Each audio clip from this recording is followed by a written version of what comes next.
class. I am recording this video right now to give you two examples that I see that every year I teach a course like this. Two types of unit conversions that students have problems with. So I just wanted to give you two solid examples so that you can not hopefully make the same mistakes that I see. So the first one is trying to convert something like 70 miles per hour, and you want to get to something like meters per second. I think that everyone understands that they need to have the length correlations and the time correlations. And what by that mean is that you need to know that 1 mile is 1,609 meters, and that 1 hour is 3,600 seconds. I think most of you can handle the mile conversion by yourselves and the hour conversion by yourself.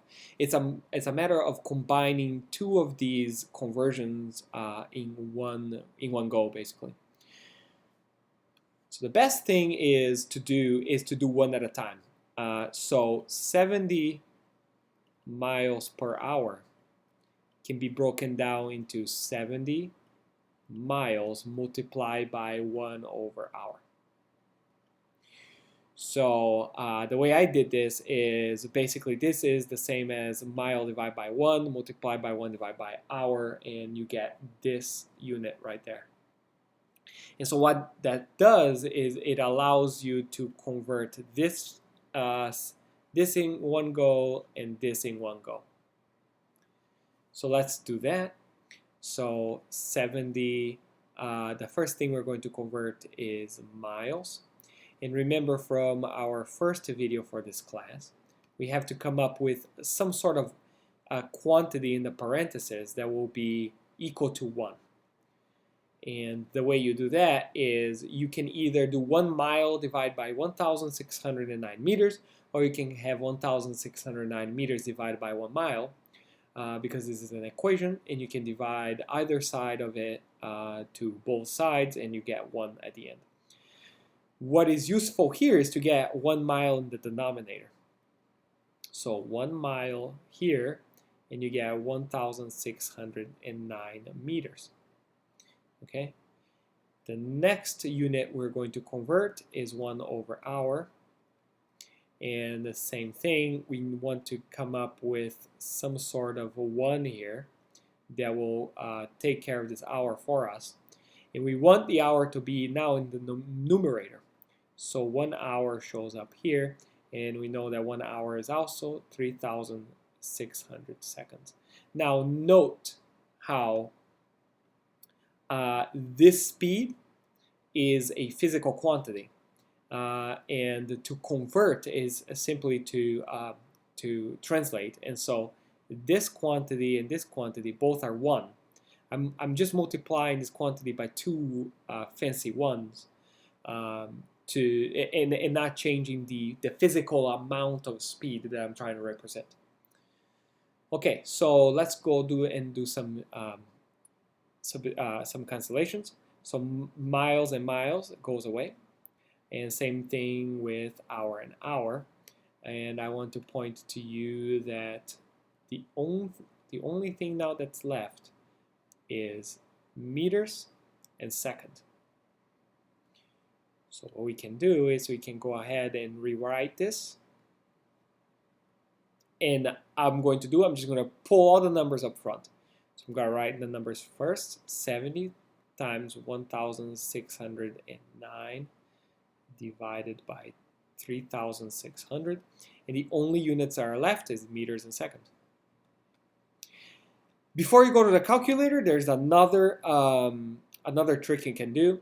You can divide top and bottom by 100, and what that means is 3,600 becomes 36.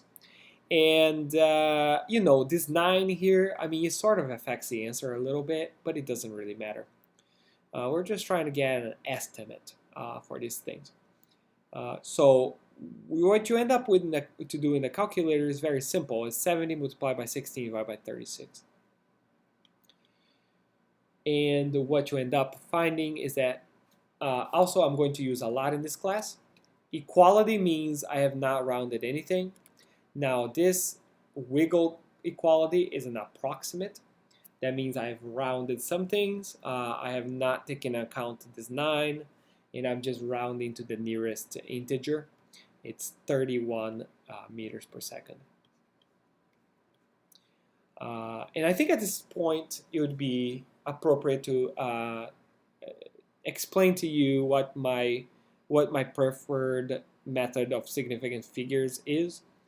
And all I tell you is that I'm not hugely concerned about how many significant figures you use for your answers, as long as the unit you choose is gives you a reasonable number that you can communicate appropriately. So in this case, 31 meters per second is perfectly all right. Okay, so that's one type of unit conversions when you have anything mixed. So in this case, we have length and time mixed, so all you have to do is one at a time. The other very common mistake that I see over and over again is when you are trying to convert power units of a same of a unit. So let's say you have 1,000 cubic centimeters, and we want to convert this to cubic meters. And I think all of you know that you are going to have to look up that 100 centimeters is 1 meter.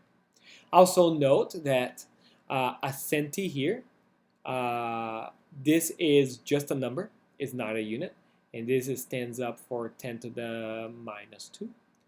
And if you take 10 to the minus 2 is 1 over 100, multiply by 100, you get 1 meter, so everything checks out. So the first thing you do is then write out 1,000 cubic centimeters. And I have diligent students who will use the method I recommend, which is to come up with a fancy one here. And most students are able to identify. You have a centimeter on the top, so you need to put the centimeters on the denominator. And what you have left is 1 meter in the numerator. Done. Pause the video and see if you can see any problem with this calculation right now. What would happen if you would carry this calculation? What is the unit you get on the right side of this? See if you can work it out. Okay, if you try to work it out, hopefully if we are talking just about the units, we have a centimeter cubed here, so I'm going to work this on the side really quickly. You have a centimeter cubed, and you're multiplied by 1 meter, and you're dividing by a centimeter. So what's going to happen is the centimeter is going to cancel 1 power of centimeter, but you're going to have a meter left. So whatever number you get, 1,000 divided by 100 just happens to be 10. You would get 10, but you would not get 10 cubic centimeters. You would get 10 centimeters squared multiplied by meter, which is probably not what you're looking for if you're trying to stick with volumes. So every time volume is concerned, that's proportional to a length cubed. And whatever unit you choose to represent this length, it needs to be the same. You cannot, I mean, you could, I guess. It's not recommended that you mix 2 powers of centimeter and 1 power of meter. I mean, you certainly could do that. That is a choice you could make. But it's certainly probably not useful to you if you're trying to do something like doing with fluids or pressures, anything in which volumes and areas come into play. So I'm going to get rid of that. Now that you know what this calculation would spit out at you, what would you do to change that? What would you do to make this correct? Pause the video, see if you can come up with that.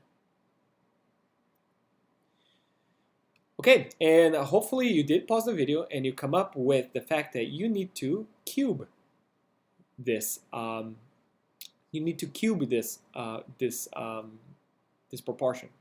And the meaning is that a cubic centimeter is centimeter multiplied by centimeter multiplied by centimeter. And if you use the same method we talked about for velocities, it means that you have to come up with different, you have to convert one of these at a time. You have to convert it 1 time, 2 times, 3 times.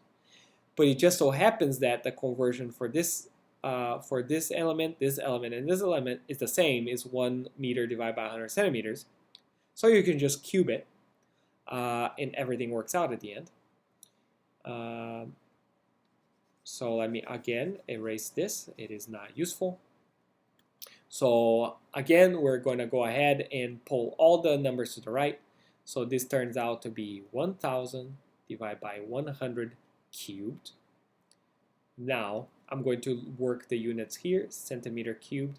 When you cube something in parentheses like this, you have to cube everything. You cube the 1, you cube the meter, you cube 100, you cube centimeters. 1 cubed is just 1. We're not going to include that. Meter cubed divided by centimeter cubed, and I'm sure all of you can see these centimeters cubed go away. The only thing you have left is meters cubed. You could go to your calculator now. You could go to your calculator, you could put 1,000 divided by 100 cubed, and you could figure out that is. I will take this time to talk to you about powers of 10. Your textbook is very good at explaining powers of 10, and if you do not remember that from math class, I would highly advise you to look it over and study it. We will use in this course extensively. 1,000 is, if you start from over here, is 1, 2, 3. 1, 2, 3. So is 10 to the third.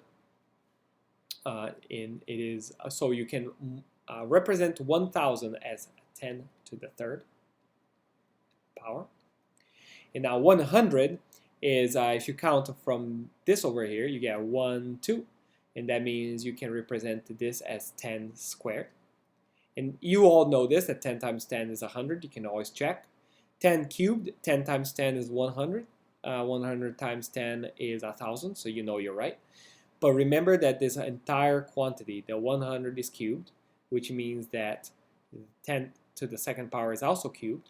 Multiplied by what's left is meter cubed. So this is how you count powers of 10, is you start from the rightmost 0, and you count how many times it takes to get you to the 1. Now, if you have a power of 10 raised to a power, the way you resolve this is this will be 10 to the power 2 times 3. So whenever this happens, you multiply 3 times 2. I'm going to erase this really quickly. And this resolves as 10 to the 6. And the 10 cubed on the top still happens, meters cubed. And now when you have 10 to the third divided by 10 to the 6th, the way you resolve this is 10 to the third minus 6 meters cubed. And you're going to get a negative number here. You're going to get 10 to the minus 3 meter cubed. Note how this is vastly different than 10, right? So if you remember these numbers in blue here, 1,000 divided by 100, you get 10. If you're not careful about cubing it, you'd get 10 cubic meters, which is does not make sense. It does not make sense, this answer. However, when you do apply the power rule correctly, you get to the correct answer. And so these are the number 2 most commonly missed unit conversions that I see when working with students on a class such as ours. All right, I hope this was helpful, and please let me know if you have any questions with your homework, and I will talk to you very soon. Have a very good day.